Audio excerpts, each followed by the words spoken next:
Hello, welcome to my Periscope broadcast. Doing another one. I am on fire. This is like my sixth broadcast in a week. I don't know what's up, but it's good to be able to be broadcasting again. Hopefully, I can keep this pace up. So, drawing Man Thing today. Hopefully, you've heard of Man Thing. He's Marvel's swampy monster creature. So I wanted to do something that I wanted to draw a monster, and I wanted to draw textures. And Man Thing is one of those really weird shaped characters that can be a lot of fun. Someone had asked in a previous broadcast, how do you draw a dragon's head? And dragons are fictitious characters for the most part, from what we understand, I believe. At least there aren't any running around today that I've seen. So, you can design whatever dragon you want when you're drawing a creature or a monster. And Man Thing kind of falls in that category. He's somewhat humanoid, but a lot of it's pretty much weird shapes. So, along those lines, I thought, let's draw a monster. So welcome everyone, so glad you're here. Thanks for joining me, thanks for the hearts. As always, I say this at the top of every show, feel free to post your questions, especially if you're your first time here. You're welcome to post a question. I just cannot promise that I can answer every question because most of the time my focus is on the art. So if I don't answer your question, please don't take it personally, and I appreciate everyone understanding. Let's plug into the rig and get started. I see people from all over the world tuning in. I appreciate that. Hello, Korea. So glad you're here. And yeah, let's get the art going. All right, so we're gonna do another flip here. Oh, thanks for tuning into my Tracer broadcast. Hello, is that my pal Will Robson, artist of Great Lakes Avengers? Everyone, make sure you go follow Will Robson.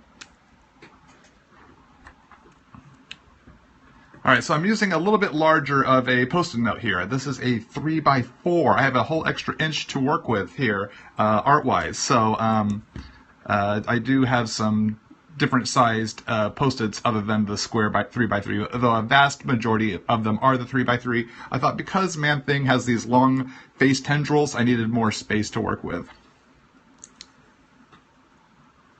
Hello, Brazil. Hello, everyone from all of the different parts of the world.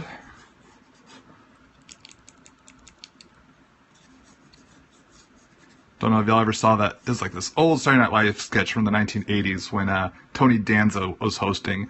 They did a sketch called The War of the Worlds. And pretty much it was their spoof of the War of the Worlds. But everyone said it's The War of the Worlds. I guess they're taking over some New Jersey type town or somewhere there on the East Coast, wherever Tony Danza was from. It was pretty funny, and I guess that was stuck in my head this morning.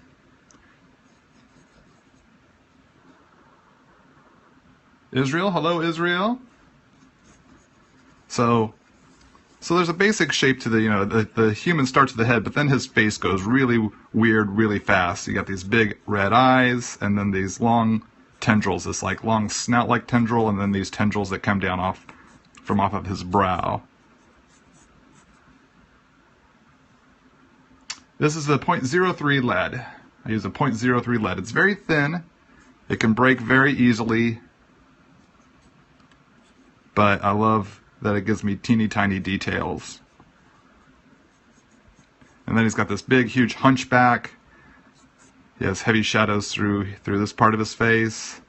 So I'm penciling pretty loosely here because I really want to play with the textures with the inks. I'm doing inks on Deadpool today. On my latest chapter, so I wanted to kind of get my ink practice going, get my ink warm up on. Oh, is it shot blurry? Thanks for letting me know there. Forgot to do the old focus. Thank you so much for saying something. So there we go.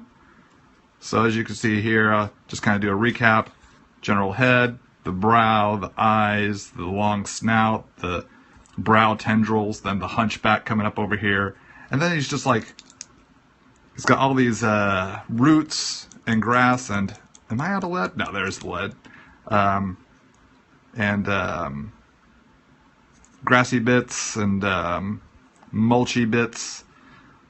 Which is my favorite cereal growing up. Mulchy bits. We couldn't afford the good stuff like Alpha-Bits and things like that, so we had mulchy bits. It was pretty much just, potato shavings, carrot shavings, banana peels. Mom said it was supposed to be good for us, but I don't know. The toy surprises were disappointing in every box. Anyway, I could do a broadcast of how I design a comic book page sometime. Hopefully someday. That is a video I hope to do someday. When I have more time. That would be a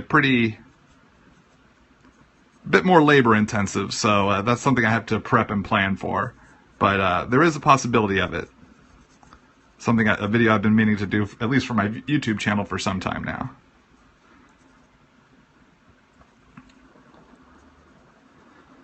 So just adding some just generalized details here that I can then fill in with inks. So I'm not getting too tight, too detailed with the little details. A lot of that's going to come with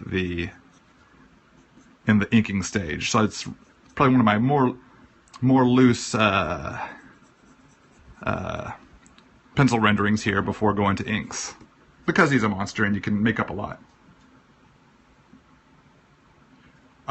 When I'm offered a book, do I normally ink it myself, or is it something I request an inker for?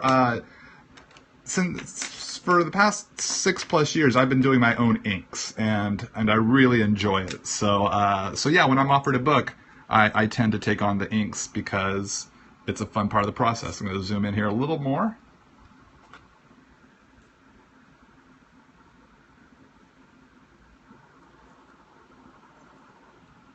So now I'm going to cut in here, and I'm using the 0.8 micron, and I found a way to kind of get a little bit of a variation of a line weight in there by the amount of pressure I put. So I really want a lot of texture in here, and so light coming from above. So I'm going to have heavier line weights here at the bottom parts of the things I ink, generally for the most part, and a little bit thinner towards the top where the light would be hitting. So it creates this illusion of shadow. But I really want him to be all bumpy and textured here on the brow, starting with the brow first, because it's somewhat mostly in the foreground. I want to stagger the ridges and bumps and gnarled bits, which was the other cereal my mom used to get for us back when I was a kid, gnarled bits.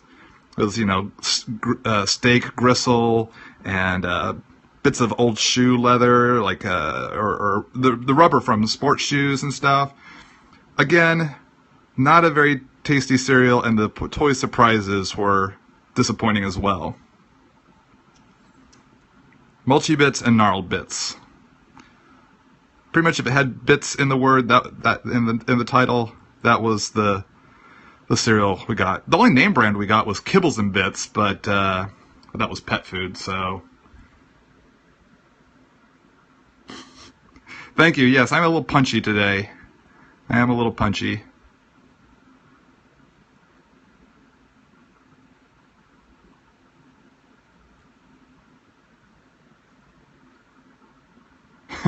Yes, I did have a rough childhood with these off-brand cereals.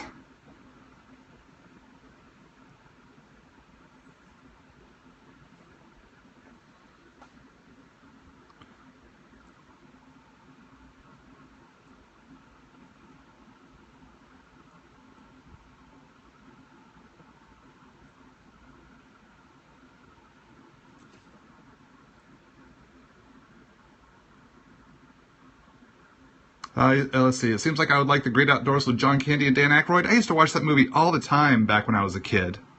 On the HBOs.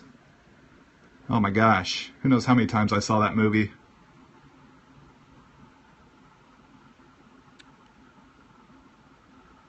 Then we got some ridges and bumps here through his forehead.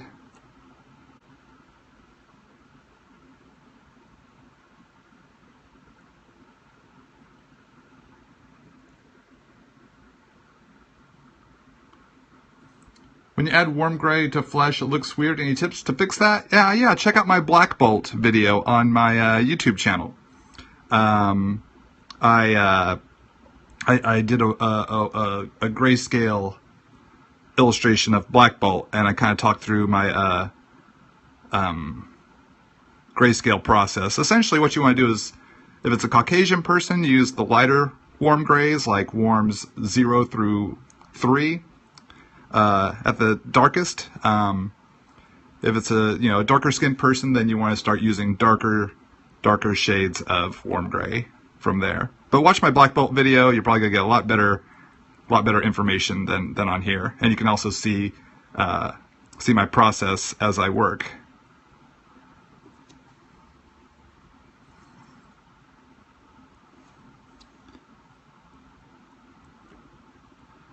So I'm still using the 0.8 here. Probably come in with some smaller tipped microns for some finer details in a little bit.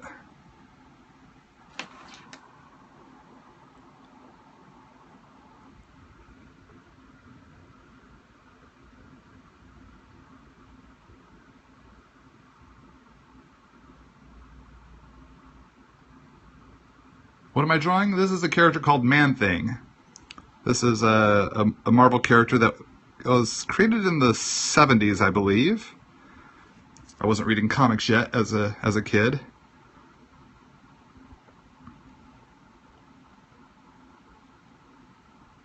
So I'm not sure exactly when he debuted, or at least I can't remember from my comic history. So let's move back to the snout.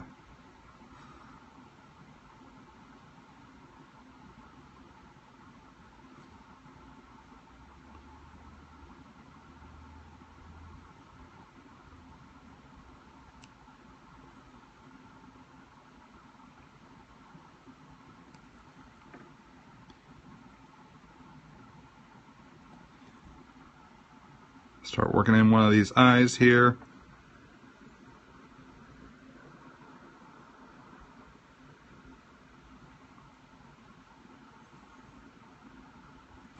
Kind of putting ridges under these eyes, kind of like the skin is, or what passes as skin is all wrinkled and sagging.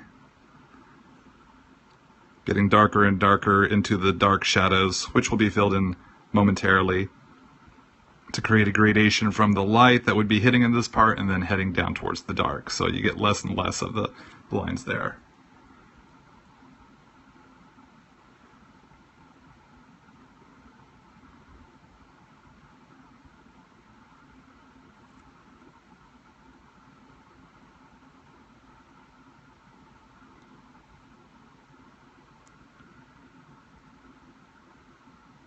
Do I think a comic book manga style mix would look cool? Sure, I sure do. Am I drawing by memory? No, I actually pulled up some classic Swamp Thing reference here. Swamp Thing is not a character. I mean, I can kind of picture him in my head, but to get some of the details right, I wanted to. I pulled up some reference on the Googles to make sure I got the shape of the brow and the snout and the hunch of his back as accurate as possible here. Though he is pretty much a shambling mound of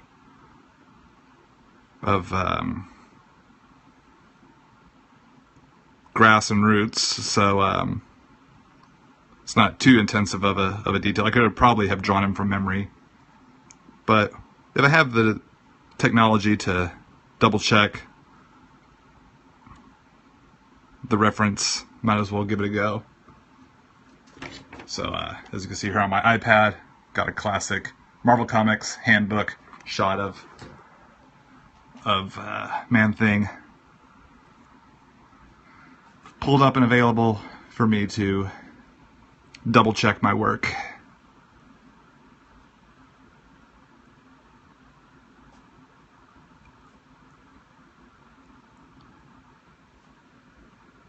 My favorite Marvel monster? My favorite Marvel monster. You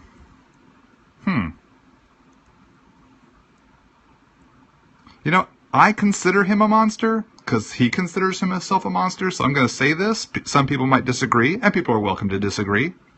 But my favorite Marvel monster is Ben Grimm the Thing. Now, if you're talking about characters like Zemnu the Titan and Groot, and of course Groot, I guess Groot falls under the Marvel, like Jack Kirby Marvel Monster banner, so I could definitely say Groot would fall into that category. Gugam and oh gosh, I can't remember all those crazy names. Goom, I think Goom was one of them. I guess if they had double O's in the name, that meant it was a monster.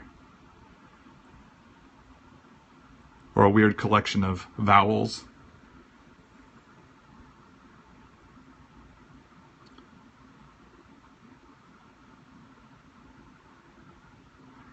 Oh, thanks for the kind words. Sense of texture, you know, it's just, I don't even know if I know how to describe it. It's just, you know, being mindful of the shapes, the lines, taking your time, not letting anything get too uniform. Consider your light source.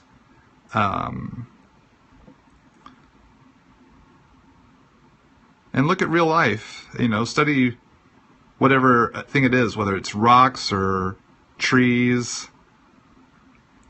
Interpret real life through your filter. It's challenging, but you start to pick up some tricks.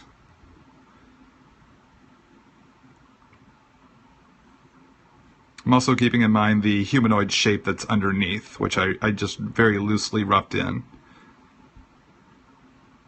And breaking up the line, letting it get all thicks and thins, bleeps and bloops, as we used to say at the Extreme Studios, at Image Comics where I first broke in. You do a line, you do a little thick bloop, line bloop, line bloop. We call those bloops. We'd ask our inker, hey, could you put some more bloops on that? We had all sorts of code words and inking and penciling slang.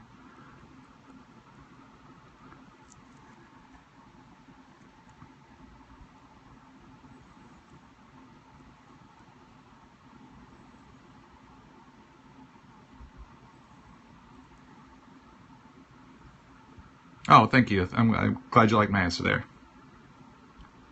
Do I ever make the facial expression of the character I'm drawing? Yes. Yes, I do. Whether I'm looking in the mirror or just doing it to kind of feel the emotion of the character, I totally do it. Sometimes I'll make the face of the expression of the person that I'm seeing on a TV show or movie, just to kind of catalog it in my memory banks, and my wife will catch me doing that. First she was like, why are you making that face? And I was like, when I realized, oh, I'm cataloging a face here. You know, she had no idea what was going on when we first started dating and got married, and then when I explained to her what I was doing, then she knew to look out for it, and she would call me on it. Sometimes I do it subconsciously. Oftentimes I do it subconsciously. It's a good thing movie theaters are dark, so when I'm in there watching a movie and making all these faces, people don't think they got some sort of emotionally disturbed person watching the movie, making faces at the screen.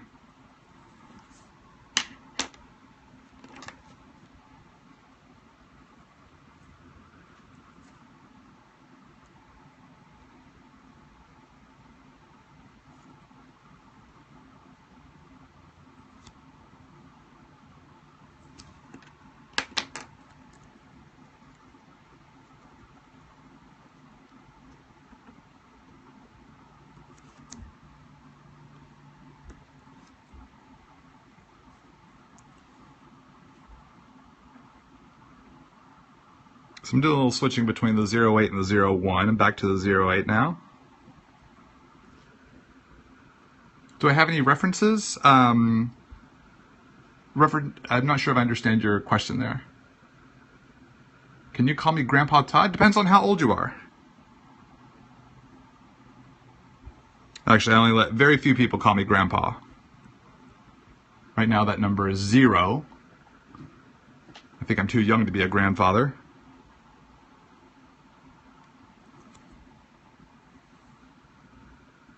You're 31 and you want to call me Grandpa? Dude, I'm like your older brother. Grandpa. Don't make me block you.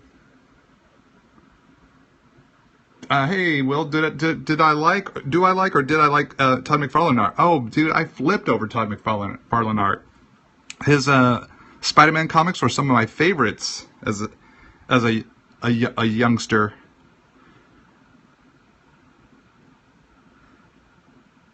Yeah, definitely enjoy the McFarlane art. I still do enjoy McFarlane's work.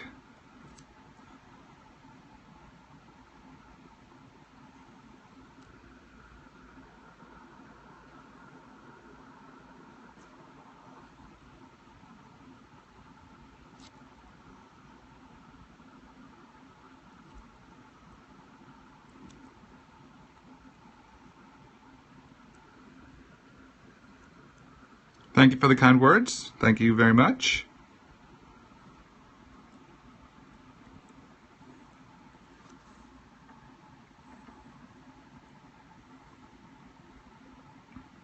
A heavy textured character like this can be a lot of fun. It is a challenge of knowing when to stop, like when have you done enough and what is too much.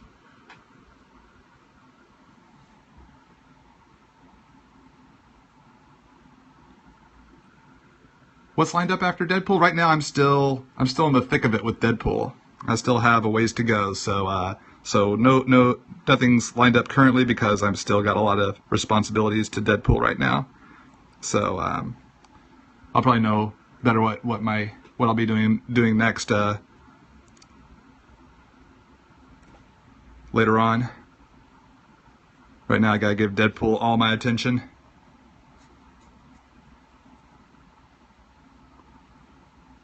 Deadpool 2 soon. Issue 1 comes out October 19th. Just saw the release date. So make sure you've told your comic shop owner to add Deadpool 2 soon. It's a 4-issue miniseries to your pull box. You don't want to miss an issue. Especially if you're a fan of characters like Ant-Man, Rocket and Groot, Squirrel Girl. All you Squirrel Girl fans definitely need to pick up Deadpool 2 soon. She's got a big part in that series. Or you can buy it digitally. If you read your comics digitally, then you don't have to wait any longer. Chapter 4 comes out this Wednesday.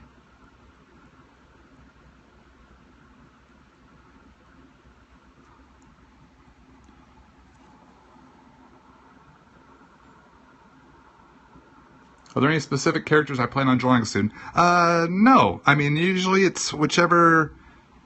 sometimes I don't know the character I want to draw for my next broadcast till, that morning or that day. I'll just kind of have an itch to draw a certain character. So I don't really plan them out.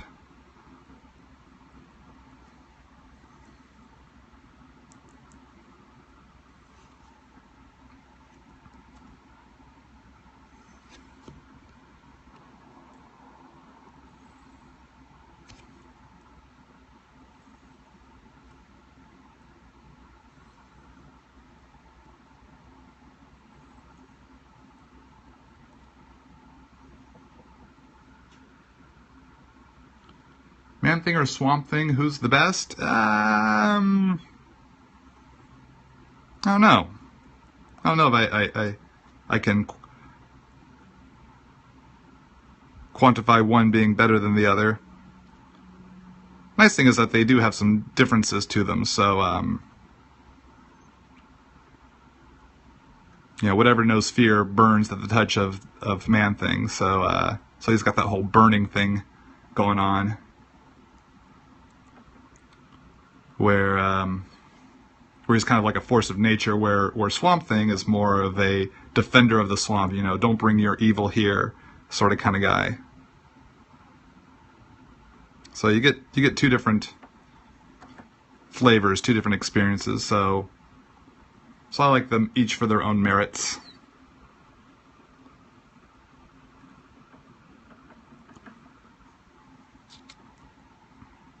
Apologize if I haven't been able to answer as many questions, gang. I hope you're still with me here. A lot of the focus is going in on these textures and shapes.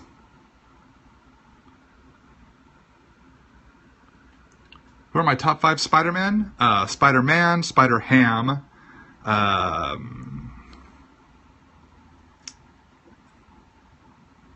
and the rest.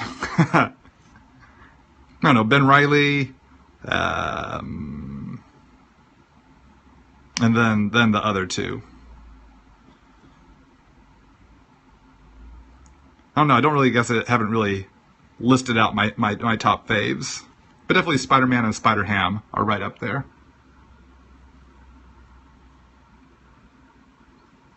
The Silver Spider-Man. Silver Spider-Man? Is that the armored Spider-Man of like the late 1980s, or is there a different one? Spider-Gwen and Silk, yeah, they're awesome. They are awesome.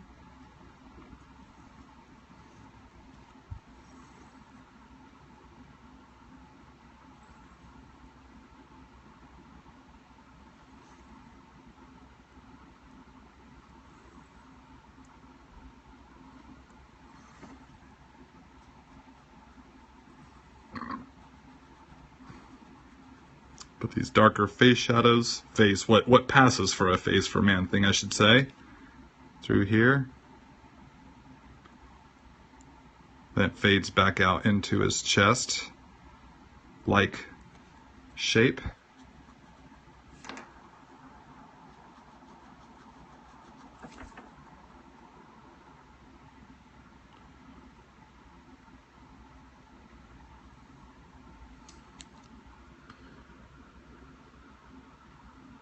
Oh, thank you, Will. Glad you like my Deadpool book. Thanks for the kind words, and thanks for reading. Look forward to reading your Great Lakes Avengers series. It's great to see them have an ongoing again. Or is this their first ongoing? Has it always been just one-shots and mini-series for them? I can't recall if they've ever had an ongoing before.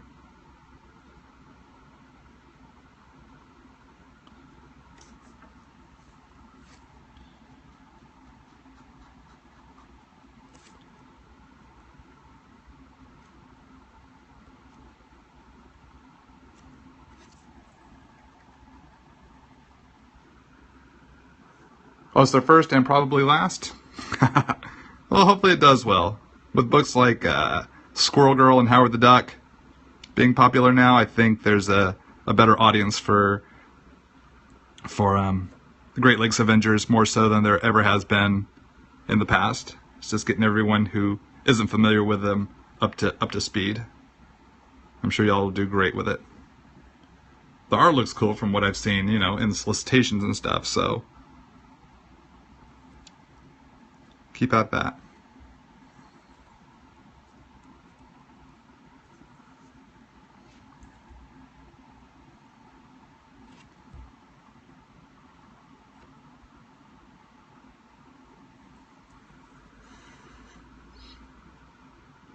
Do I use any references for this illustration or just improvise? I have the official handbook of the Marvel Universe image of Man-Thing, but a lot of this is just improvisation because you can put all the mulchy bits wherever they need to be. It's not like a set design, like a specific design. I mean, aside from this ridged brow and snout, the eyes and the hunchback, then all these little mulchy bits, you put them in as needed and necessary. So yeah, just generalized Marvel reference to make sure I get the shapes accurate, and then I put my flavor on. Oh, I just missed your question there. I tuned in just as it was fading out.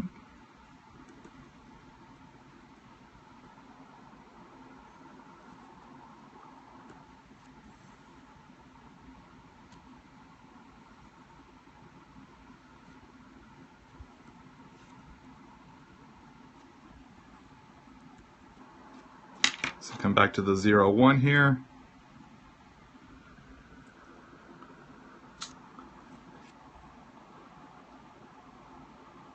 Multi-bits now with 25% more bits. It was already 100% bits to begin with, so that box is bursting with bits.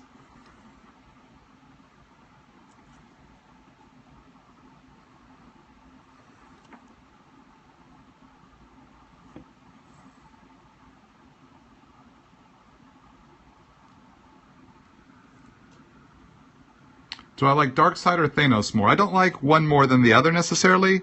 I see them as different characters. So, you know, each has their own evil plan, dealing with their own heroes, making for their own stories, for the most part. So I can't say one over the other.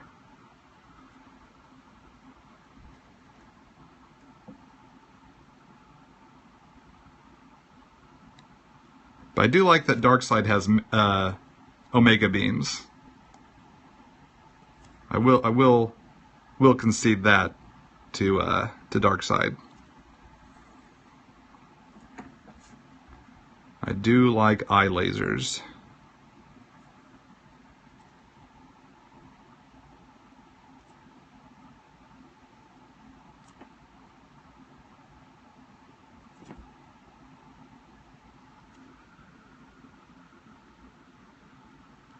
Let's see, when you try to erase the pencils, the ink often fades. Do I have any tips to help prevent that? Yeah, I haven't really been experiencing that as much lately. What I find is that I try not to erase too hard. I try not to rub out the pencil lines too hard. So it's a series of light erasing strokes, so that it doesn't, so I don't get that ink fade, and also I don't fill in the black areas till after I've erased. So I'll do all the pencil lines, leave the big black areas that I want. This is one more textured. If it's a big flat black, I wait, I erase, then I go in and I fill in all the big black areas. So if it's like the black areas to Batman's cape or something like that, I would wait and fill that all in after I've already erased, because then I'm not erasing over that big black area and risk tearing the paper or causing that big black area to fade. So hopefully those tips will help you.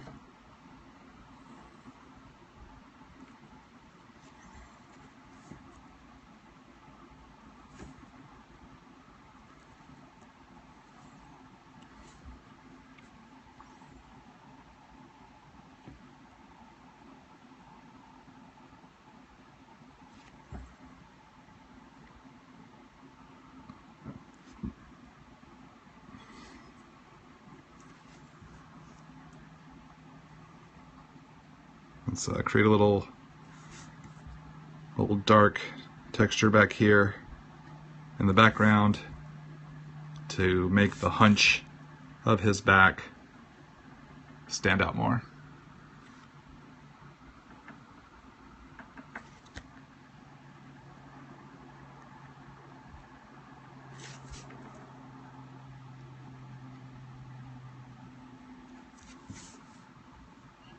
So there we go. Let's see a few more little details here.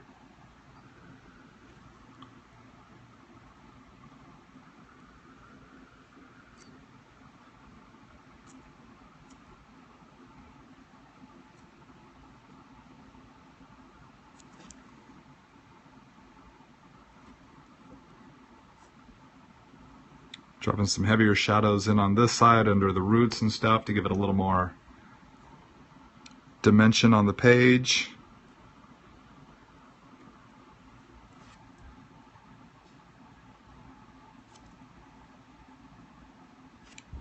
A little heavier shadow underneath this ridge of his brow, not the bridge of his row, to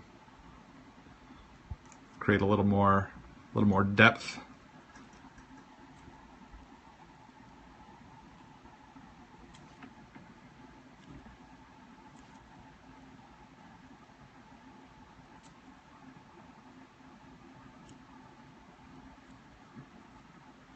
Let's see, he's got kind of a reflective sheen to his eyes, so I'm going to pencil some of that in here.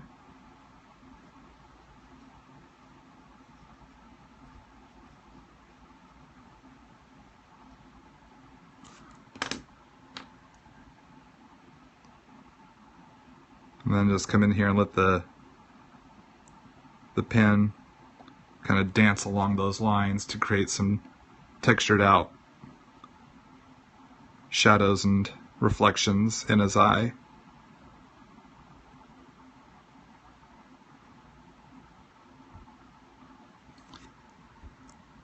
So that gives his eye a little more shape and form there. Let's do a little, that was the 0-1 I was doing that with. I would like to use for the detail on the eye, I like to use a very,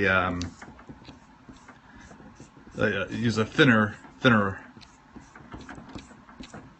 pen tip size to get those details. If the pen tip was too thick, it would use up that space too quickly and too chunkily.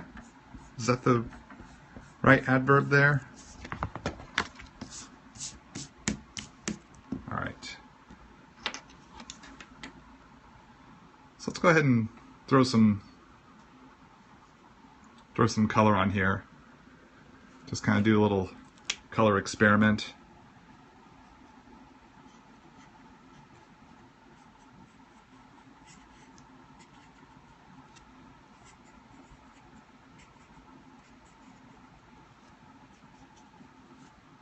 So this is the yellow, or the YG03.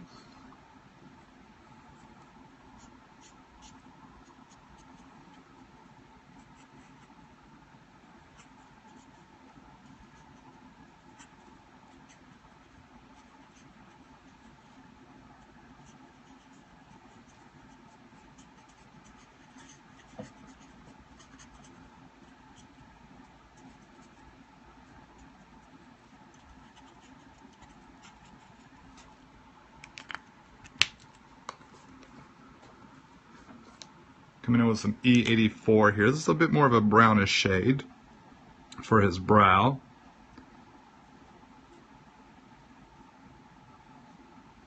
The brow is just a little bit of a different shade than the rest of his greenish body, so I want to make sure the brow pops, since that's probably the most defining, one of the more defining features, aside from his bulbous red eyes.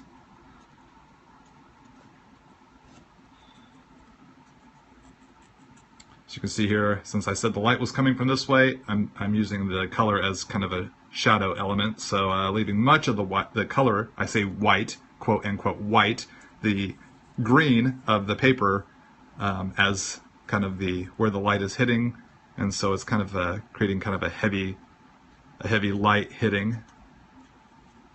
So I'm not coloring the whole thing, the whole snout and tendrils gray. Just where the shadows would be is where I'm putting color. So it'd be like if the moonlight was coming through the trees and hitting him there. Let's come in with some darker shades of green. Got the YG45 up next.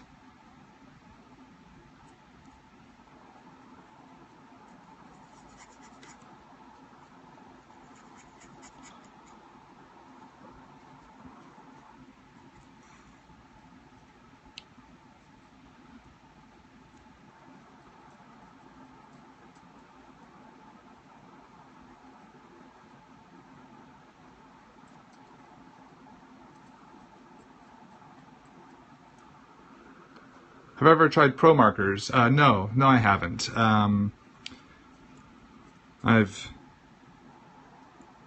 Copics were the main name in the game. Did not mean for that to rhyme.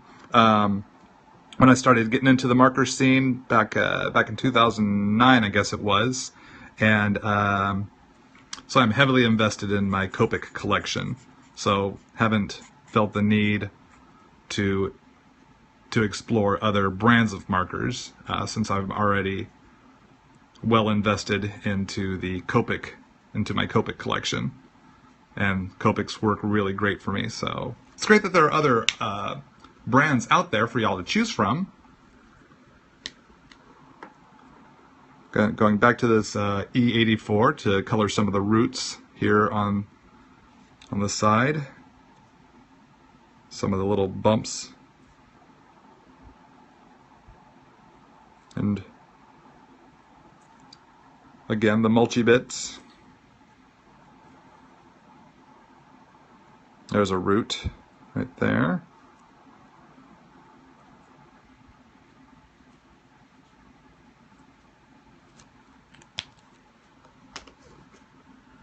So let's change up the green to the G46. It should be a darker shade here.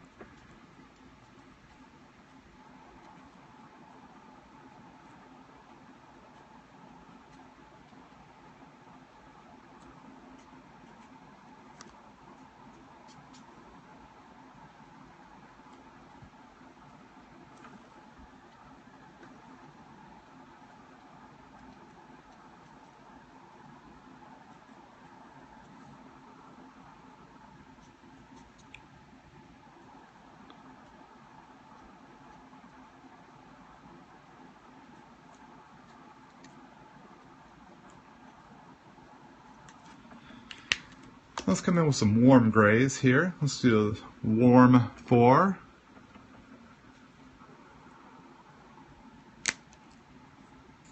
For some of the mossy stuff hanging off of them there, and blend through some of the shadowy part here, just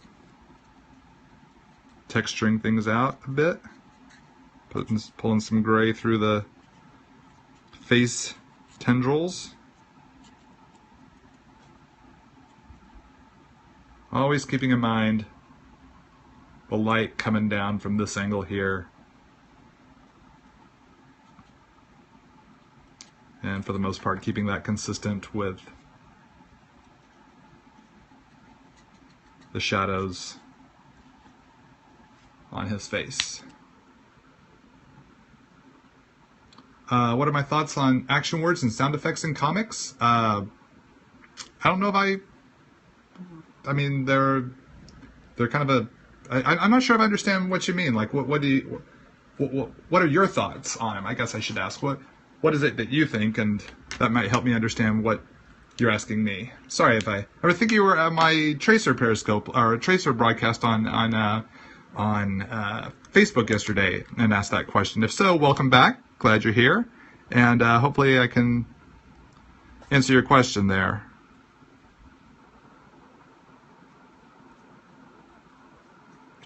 Might not be the easiest place for us to have this discussion, since you have to type out your response. So a little R24 here for the red of his eyes.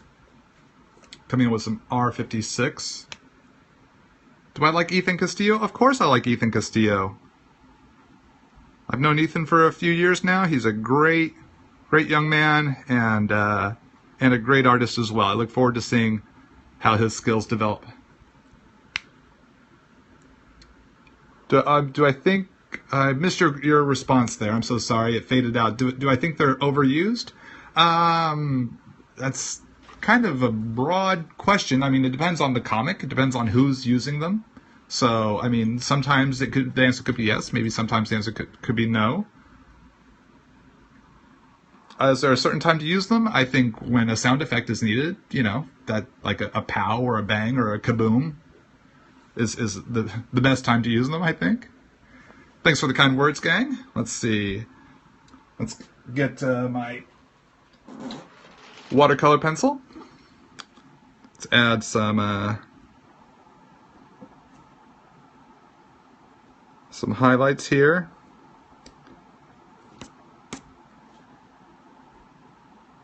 Or just kind of like the moonlight coming down and landing on Man-Thing's hide and mulchy textures.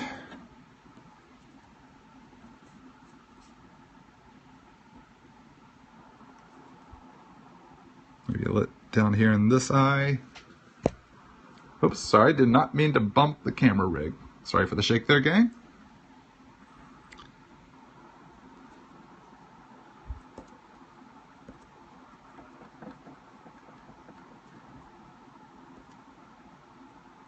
Maybe this Man-Thing is out walking through the woods,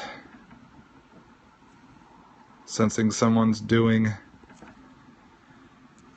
something, some ne'er-do-wells out and about, and they see him and they get scared, and if he gets them, he's gonna burn them because they're scared of him, and whatever Whatever knows fear burns at the touch of Man-Thing. So, you know, he's just a happy little Man-Thing. Happy trees, happy mulchy bits in the woods. Walking about, shambling about. Let's call it like it is. Shambling about.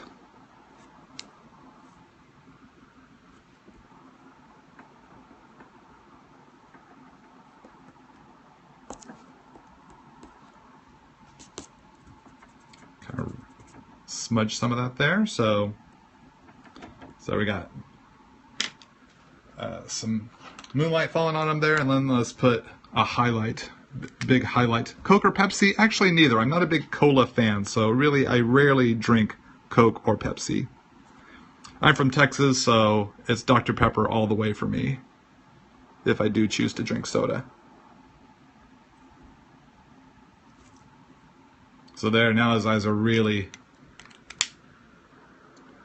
Favorite original art in my collection? Probably the Wild Guard variant covers. I have the original art for the variant covers for Casting Call that some friends of mine did. So I have Ed McGuinness, Mike Ringo, Paco Medina, and Arthur Adams. I think I have my Phil Noto one somewhere, but I haven't had time to get it framed. So those will probably be 3 of my most prized possessions in my art collection, because they are, you know, my characters. Would I come again to Mexico? Yes, I'd love to come back to Mexico. La Mole is a very fun convention, great people. We've been there twice, and we hope to be back for a 3rd time. So let La Mole know we want Todd and Don back at La Mole. There we go, put my signature on there, and there's Man-Thing. If you're not familiar with Man-Thing, I'm sure there are several, put my pen tools away, there are several collected volumes. You know, you could probably get some good trade paperbacks of some classic Man-Thing stories if you're looking for some funky 70s horror superhero type stories. So let's flip around and I'll try to catch a few of the questions that I know I missed pretty much all of them here during my broadcast. I appreciate y'all's patience. So let's flip around, answer a couple of questions and sign off. And there we go. How's it going, everybody? Anything particular editors look for in portfolios? Good storytelling, good figure work, dynamic figure work, backgrounds, perspective. You know, your perspective needs to be on point, and clear storytelling. Am I excited for the Justice League action cartoon? I wasn't aware there was a new one coming out. I'll have to look into that. Have I ever drawn Red Hulk before? I've drawn a commission of Red Hulk, yes. I have not drawn any stories starring Red Hulk, so in that regard, no. Why Copic and not Touch? Because Touch didn't exist when I started on using markers, and once Touch came onto the scene, I was already heavily invested in my Copic collection, so I wasn't looking to change directions there. Do I ever get artist block? Sometimes. Why Copic? Because, like I said, they were the best marker on the scene when I started, and I still think they are probably still some of the best. I've used some Touch. The Touch representatives have come and given me some samples of their products, and those work really well. They're really nice. But Copic it was just there, you know, and I got a big collection, you know. I got my grays here. I got just a portion of my colors here, my 72 count wallet, and I still have a whole other bin of colors that don't fit in this wallet. So, you know, they're refillable, replaceable nibs, just really, over the long term investment, they're a cost-effective marker, the fact that they're refillable and replaceable. Next art goal, not sure what you mean. Sorry, Will. Have more fun? Have more fun. Have more fun with my art. Do I like Edgar Delgado? I love Edgar Delgado. He's a fantastic colorist. I've had the honor of him coloring 2 of my variant covers, my La Mole, Spider-Man Renew Your Vows #3 cover, and my Vader Down #1 variant as well. Both. When it comes to a dynamic figure, it's not just the angle, but the figure's pose itself. Oh, as in art goals with art tools. I want to just keep doing more watercolor. Have an itch to do more watercolor. Do I like the TV show Flash or movie Flash? I haven't seen the movie Flash yet, and I'm way behind on my TV show Flash, so I need to get caught up. Do I know Ryan Otley? Yes, I do. Great guy, fantastic artist. How's that new Rogue figure? She is awesome. She is awesome. I showed this yesterday on yesterday's Facebook broadcast. Got the new 1985 punk rock Rogue for my collection. Very excited about this. I love this design of Rogue. So yeah, I'm broadcasting on Facebook as well. So if you're on the Facebooks, join me at facebook.com/artoftoddnauck, and you can check out some of the broadcasts I do there as well. I'll be flip-flopping between Periscope and Facebook for the time being. I missed that question about stylized artwork. I'm so sorry. If you'd like to repost it, hopefully you can get it in time before we sign off here. Do I like the Facebook stream better? There are aspects of it that I really do like. It's easier to see the comments while I'm drawing because they all scroll on the right-hand side. But I like both platforms. I like that. What I like about Periscope is that you get the full width of the camera shot there. So it's not relegated to just a square. So I like that I can film in widescreen. When you have your portfolio, should you have your colored work or just inks? Depends on what your art goals are. What do you want to be hired as? What is your best work? If you do is inks your best, or if you take it all the way to colors, is that your best? If your color skills aren't on point, I would say don't show that off yet. Show off your inks, get hired to do your pencils and inks, then add colors later in your career when you get your color skills on point. But if your color skills are already on point, and that's going to be your best work to take it all the way from conception to colors, then go for it, and hopefully you'll get a job. But the most important thing is put your best work in there. When I was trying to break in, I had my pencils and my inks in my portfolio, but my inks weren't strong enough. And so an artist gave me a critique saying, a pro artist, he said, take the inks out. They're detracting from your portfolio. Your pencils are strong, your inks are weak. Take the weak part out, break in on your strong stuff, and then you can add the inks later. And that's exactly what I did. I am an artist of Deadpool. There are several of us that draw Deadpool, like Scott Koblish and Riley Brown, and I'm one of the newest guys to be drawing Deadpool, and I'm doing a series called Deadpool Too Soon. Issue 1 is out October 19th, if you read the comics. If you read digitally, you can start reading my series now. Chapter 4 comes out this Wednesday. Come to Mexico? I hope to. Mike Hawthorne, that's another Deadpool artist. I was trying to think of who some of the others were. Mike Hawthorne, he draws the regular series. Who's next for my post to illustration? Even I don't know that. Do I have any Funkos? Yes, I do. I do. I have a Colossus, Wolverine, Cyclops. Colossus and Cyclops were gifts. The Metaluna Mutant, that was a gift. Rick Grimes. And then some from the Pop Funko collector's boxes, like the Cap and Iron Man Civil War Funkos and the TV Jay Garrick. So, Squirrel Girl. I like my Squirrel Girl Pop Funko. I need to get the Doctor Who's. I don't have any of the Doctor Who Funkos yet. I need to get at least the Doctors. Is it hard to stay busy as a freelancer? It can be.